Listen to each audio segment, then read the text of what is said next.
পৃথিবী মানুষে ভরে গিয়েছিল, কিন্তু ঈশ্বর তাঁর তৈরি মানুষদের পাপকর্ম দেখে খুব দুঃখ পেয়েছিলেন।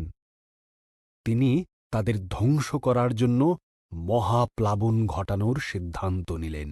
সময়ে নোহ নামে এক লোক ছিলেন, যিনি বাকি লোকেদের মতো ছিলেন না।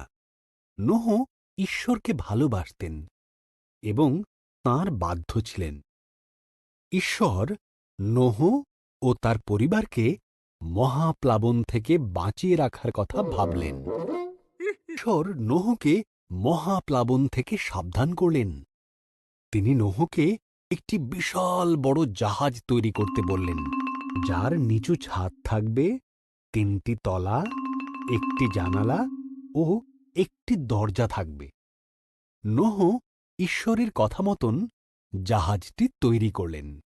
ওকে বললেন, প্রত্যেক ধরনের পশুর থেকে জোড়ায় জোড়ায় পশু সংগ্রহ করতে, একটি করে পুরুষ, একটি করে স্ত্রী।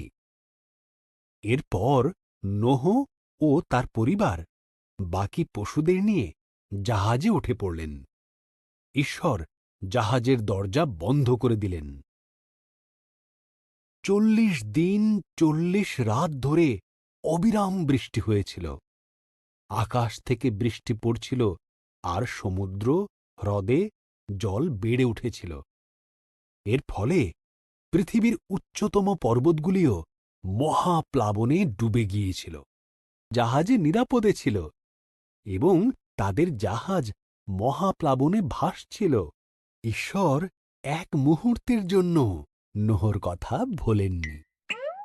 ঈশ্বর বাতাস পাঠালেন, জলের স্তর নেমে গেল, জাহাজটি আরারত পর্বতে থেমে গেল।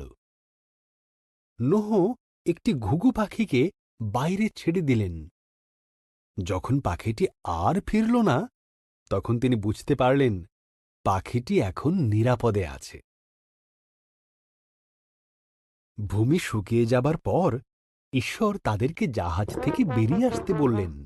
তিনি আকাশে প্রতিজ্ঞাস্বরূপ একটি মেঘধনু বানালেন, এই কারণে যে তিনি আর কখনো পৃথিবীতে মহাপ্লাবন আনবেন না।